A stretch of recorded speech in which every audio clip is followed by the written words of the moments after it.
Hola, socis i sòcies! Avui hem vingut al Plus Fresc de Ciutat Elisis. Sabeu per què?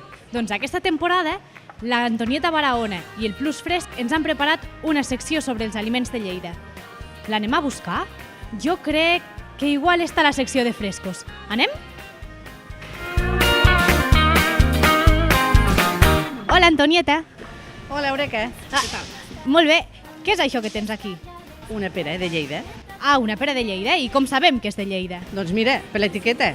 Denominació d'origen protegit, pera de Lleida. I a més, veus que porta aquesta marieta? Doncs aquesta marieta vol dir que a sobre és de producció integrada. Que vol dir que tots els pagesos ho fan. La producció està feta preparada perquè la puguem menjar perfecte. Oh, que bé. I escolta, això són productes frescos. Exacte. I com sabem que són productes frescos? Són els que ens trobem a la nevera? No, precisament. Un producte fresc seria aquell que el compres i el menges, si pot ser de forma natural. I llavors, els més fàcils serien les fruites, les verdures, les hortalisses. La resta també podria ser la carn o el peix, però a vegades els trobem una mica preparats.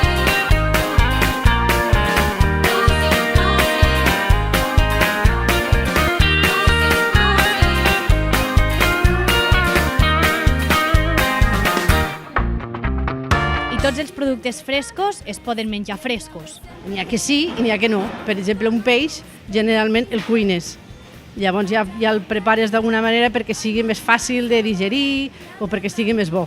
I si no, els productes frescos moltes vegades el que tenim que fer és conservar-los d'alguna manera, o congelar-los, o cuinar-los, o fer-hi conserva, perquè els puguem guardar. Perquè els productes frescos el que els hi passa és que es fan malbé.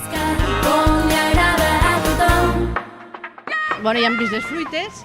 Doncs ara podem veure, si anem cap allí, aquí hi hauria les hortalisses i les verdures, que serien tot això de tota aquesta reglera d'aquí, tot això són productes frescos, i després hauríem d'anar cap allà, que veurem la carn i el peix. Tu fas, plusi, sempre vas, amb les piles a tope com tu fas.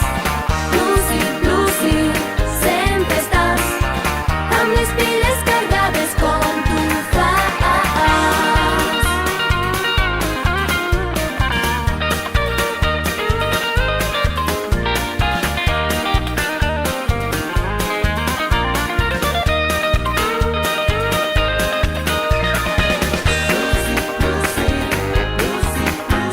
Doncs això és tot, amiguets, i recordeu, menjar productes frescos i de temporada.